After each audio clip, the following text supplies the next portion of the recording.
Journal de bord. Date stellaire 39950.1. Lieutenant Fuji et Grigor, de concert avec Monsieur Vock, terminent enfin leur expédition minière.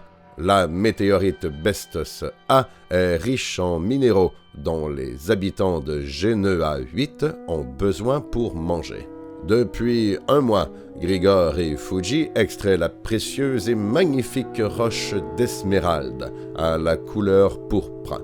C'est Monsieur Vock qui commande à distance les navettes qui convoient la pierre jusque sur l'Intrépide. C'est un travail d'une grande précision. Je n'ai jamais vu un homme aussi patient et contenu que Monsieur Vock. Monsieur Vock, permettez-moi de vous dire que je n'ai jamais vu un homme aussi patient que vous, commandant. Oui, capitaine, vous parliez à voix haute tout à l'heure. Je vous avais entendu la première fois. Ah, Vock, vous m'épatez sans cesse. Toujours est-il, j'admire votre sang-froid. Les Volgains ont tous le sang naturellement froid, capitaine, et notre enseignement rigoureux nous permet de supprimer toute émotion, illogique et nuisible à la raison. Oui, merci, Vock. C'était très bien expliqué. Mais dites-moi, comment se passe la fin des travaux miniers? Communication des lieutenants Fuji et Grigor, capitaine. Ici Dunkerque. Et puis, Monsieur Grigor, les travaux sont-ils complétés? Da, capitaine. Nous avons fini de nettoyer nos outils et nous rentrons sur l'Intrépide à bord de la dernière navette. Mais permettez-nous de vous envoyer un véritable trésor. Un trésor? Oui, capitaine. Ici, Monsieur Fuji. Nous avons trouvé une magnifique roche d'Esmeralde, capitaine, la plus belle et la plus pourpre de toutes.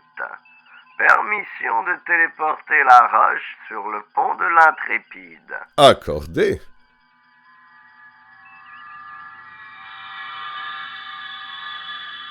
Oh, ce qu'elle est belle!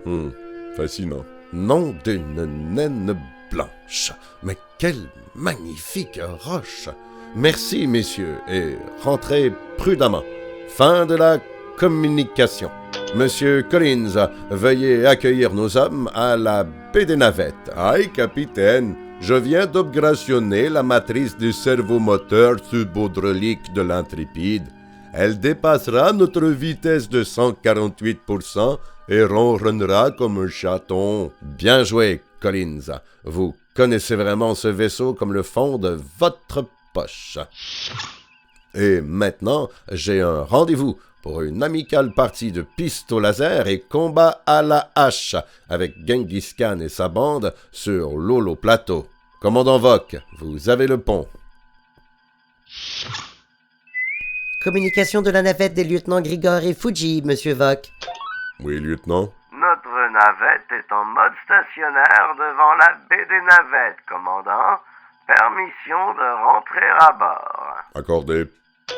Commandant Collins, veuillez ouvrir la porte de la baie des Navettes. Aïe, je ne sais pas comment, commandant. Je ne comprends rien à tous ces boutons. Comment dites-vous? Vous êtes incapable d'ouvrir la porte de la baie des Navettes, mais vous êtes l'ingénieur en chef. Vous faites ce genre de choses plusieurs fois par jour. Je sais. Aïe, aïe, aïe. Quelle situation. Attendez. Pic et collégramme. Est-ce que c'est ce bouton par hasard? Le commandant Collins a mis fin à la communication, Monsieur Vock. Allez chercher le capitaine, lieutenant Coretta. Je crains bien qu'il y ait une anguille sous une roche. Tout de suite, commandant. Turbolévateur, appartement du capitaine, autorisation Alpha Bravo Coretta.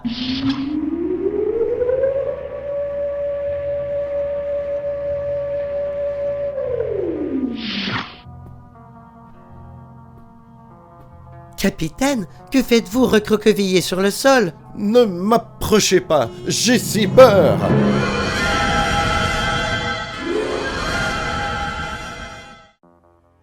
Reculez, reculez, je vous dis, et éloignez cette plante verte de moi. Elle est terriblement menaçante. Oh mon Dieu, capitaine! Monsieur Vock, Monsieur Vogue, c'est le capitaine et... Le...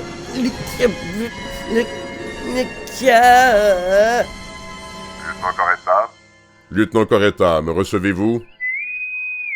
Mais bon sang, dois-je tout faire moi-même? Oui? Allô? Allô? Je crois que j'ai trouvé le bouton pour ouvrir la baie des navettes. C'est celui-ci. Triple imbécile. Lieutenant Fuji, lieutenant Grigor, où êtes-vous? Juste derrière vous, commandant. Enfin, vous voilà, j'en avais plus qu'assez de vous attendre. Monsieur Vogue, mais que se passe-t-il? Vous me semblez agité. Aïe, aïe, aïe, il y a encore plus de boutons ici. Et moi qui cherchais les latrines. Vous êtes sur le pont, commandant Collins. Ah oui, il me disait que cet endroit me disait quelque chose. Ces deux-là ne semblent pas être eux-mêmes aujourd'hui.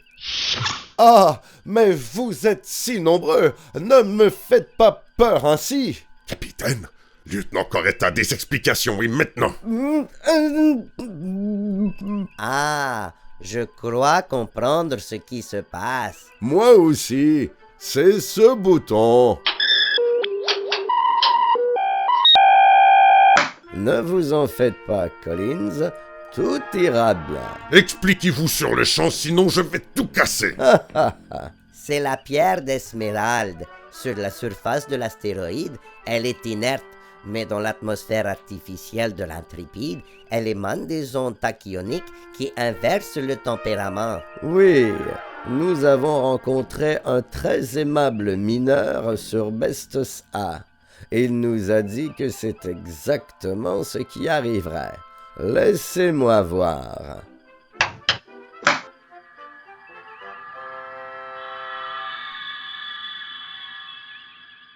Et voilà, toute la roche d'Esmeralde a été éjectée hors de l'Intrépide. Fascinant. Il semble être revenu à la normale. Oui, nous sommes tous revenus à la normale. Qu'aussi nos translations du supercomputer réussit à 123%, capitaine. Mais que vont manger les habitants de Genua 8, capitaine? Ils mangeront de la brioche.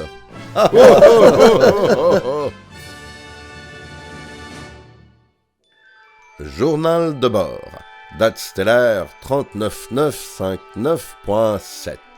Si les dernières semaines nous ont appris quoi que ce soit, c'est que la géologie est une science dangereuse. L'Intrépide retourne à sa mission d'exploration et d'entraide intersidérale.